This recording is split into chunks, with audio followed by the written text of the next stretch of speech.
दोस्तों, आप सबको आज इस मकर संक्रांति और नव वर्ष की शुभकामनाएं। कल ही लोहड़ी हुई है और आज मकर संक्रांति हुई है। कुछ लोग हम लोग इस पर्व को पोंगल के नाम से जानते हैं और बहुत सारे लोग अपनी अपनी संस्कृति और कल्चर के हिसाब से इस फेस्टिवल का अलग से नाम रखते हैं। दोस्तों, हम लोग आज के दिन बहुत सारे अच्छे काम करते हैं, जैसे कि दान करते हैं, पुण्य करते हैं, सेवा करते हैं, और ये सब हम लोग निस्वार्थ करते हैं। That is what is the purpose of this day. And ये जो दिन है, यानी कि ये जो पर्व है, ये हमको ये भी बताता है कि आज के बाद हमारी लाइफ में दिन लंबे होने शुरू हो जाते हैं और रातें छोटी होनी शुरू हो जाती हैं फ्रेंड्स। यानी कि हमारी लाइफ में आज के बाद से उजाला शुरू हो जाएगा और अंधकार ख़त्म होना शुरू हो जाएगा या फिर कम होना शुरू हो जाएगा। दोस्तों, क्या ये जो मकर संक्रांति है ये हमको इस चीज़ का संदेश नहीं देती है कि आज के दिन हम लोग जो भी कुछ कर रहे हैं, ये दान पुण्य सेवा वगैरह जो है, वो वाकई में निस्वार्थ होके कर रहे हैं या फिर किसी स्वार्थ के वश कर रहे हैं? क्या हम लोग कुछ अपनी इमेज बिल्डिंग या फिर किसी एक्सपेक्टेशन के वशीभूत तो नहीं करने जा रहे हैं? आज हम लोग जो भी करते हैं या करने जा रहे हैं, परहैप्स हम लोगों को थोड़ी सी कॉन्शियसनेस की ज़रूरत है या फिर करेक्शन की ज़रूरत है। Because many of us today, whatever are doing for the outcome of some selfishness towards the self. I hope I'm making sense in what I am saying to you.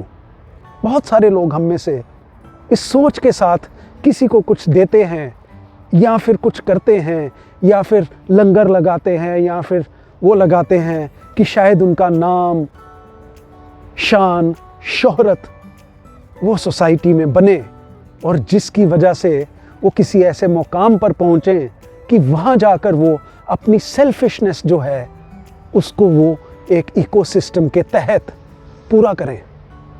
दोस्तों, हमें कॉन्शियस होने की ज़रूरत है कि आज के दिन हम लोग जो भी कर रहे हैं वो निस्वार्थ होके करें और हम लोग इस स्वार्थ को उस परमात्मा से दूर रखें जो हमको हमेशा निस्वार्थ होके और संभाव में अपने पास आने के लिए या अपने संपर्क में रहने के लिए कहता है। दोस्तों, इस स्वार्थ के ऊपर और इस भाव के ऊपर एक छोटी सी स्टोरी मैं आपकी नज़र करना चाहता हूँ। दोस्तों, वो इस तरह से है।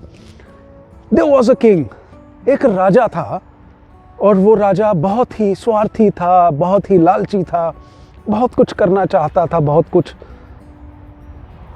बुरा करना चाहता था, बुरी इंटेंशंस के साथ, लेकिन कर नहीं पाता था क्योंकि उसको देखने वाला कोई तो था। उस राजा का जो राज्य था वो एक नदी के किनारे था और एक दिन उसके दिमाग में एक आइडिया आता है और वो कहता है कि क्यों ना मैं अपनी बाउंड्रीज को अक्रॉस द रिवर भी एक्सपैंड करूं।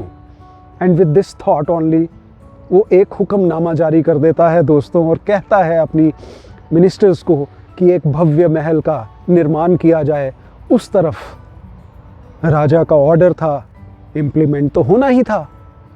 इम्प्लीमेंट हुआ और कुछ समय के बाद वो एक भव्य जो महल था वो तैयार हो जाता है नदी के उस तरफ। और ये जो स्वार्थ से भरा हुआ जो राजा है, ये अपने मिनिस्टर्स को और अपने कुछ खास लोगों को लेकर जब नौका में जाने लगता है तो नदी के बीचों बीच एक तूफान सा आने लगता है और उस तूफान में नैया जो है वो डोलने लग जाती है। दोस्तों,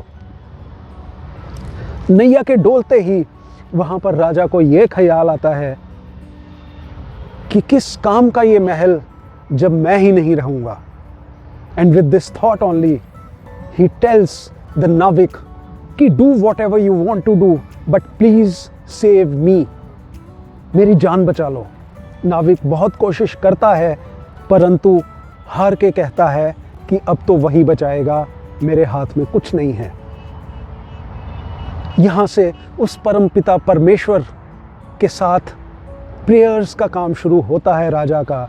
एंड राजा जब परमात्मा से रूबरू होता है, अपनी प्रेयर उस तक पहुँचाता है, तो वहाँ पर एक प्रॉमिस कर देता है कि प्रभु मुझको बचा लो, अगर मैं पार हो जाता हूँ तो मैं ये जो महल है इसको बेच के जो भी मेरे पास पैसा आएगा मैं वो सारी अपनी जनता की भलाई में लगा दूंगा, गरीब लोगों में बांट दूंगा।